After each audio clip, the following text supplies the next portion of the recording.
Hi everybody. I'm doing short videos talking about various topics and issues that come up that people bring up in the comments or they send me the questions.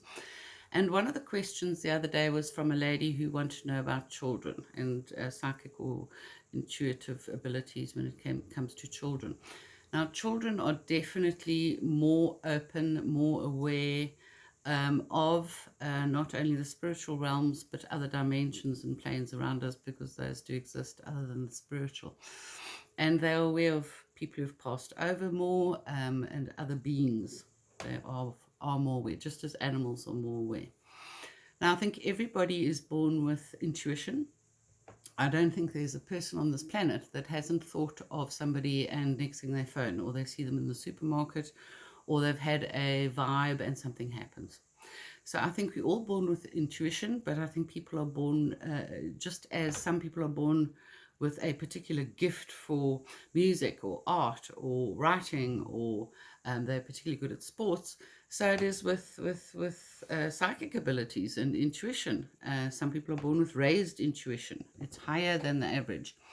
And then some people choose to take that raised intuition and then further educate themselves. They may be interested from a very young age in all things spiritual, in different philosophies, in physics, in all these different things and the mysteries of life, and they have a very inquiring mind. So, um, curiosity, okay, definitely, and reading a lot definitely helps a person from whatever age to learn more, to know more, and to hone whatever is there. Okay. So, yeah, so children, I would say if your child says something to you that is very different or very odd and sort of, oh, word, what are you talking about? Granddad came and sat on my bed last night.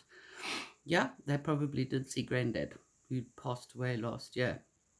Um, that is a very common occurrence for deceased grandparents to visit grandchildren, okay, to almost protect, to stand guard, especially at night. It's a very common occurrence. So I think the best thing there would be to never shut down a child, never be judgmental, critical, threatening.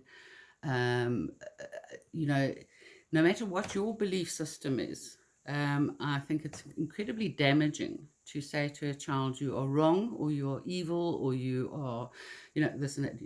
Try not to, especially go to the negative side of, being judgmental or critical about it. Try not to shut them down.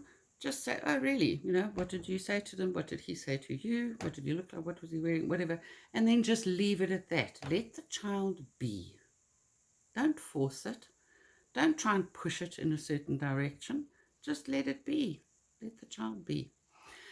I don't think children, need further encouragement from us. I mean, they have incredibly vivid imaginations, and I'm not saying that everything is in the imagination either. There's a lot of stuff that goes on with kids that's not imagination.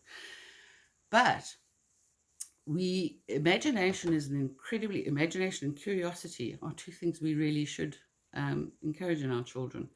Einstein said that imagination is actually more important in some ways than IQ, because it breeds this wanting to know, and so that people look for answers.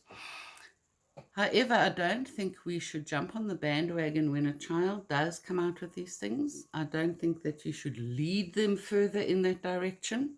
Actually, lead them. As I said, let them be. Accept what they've said, ask them a bit about it, and say, well, that's nice. But do not, how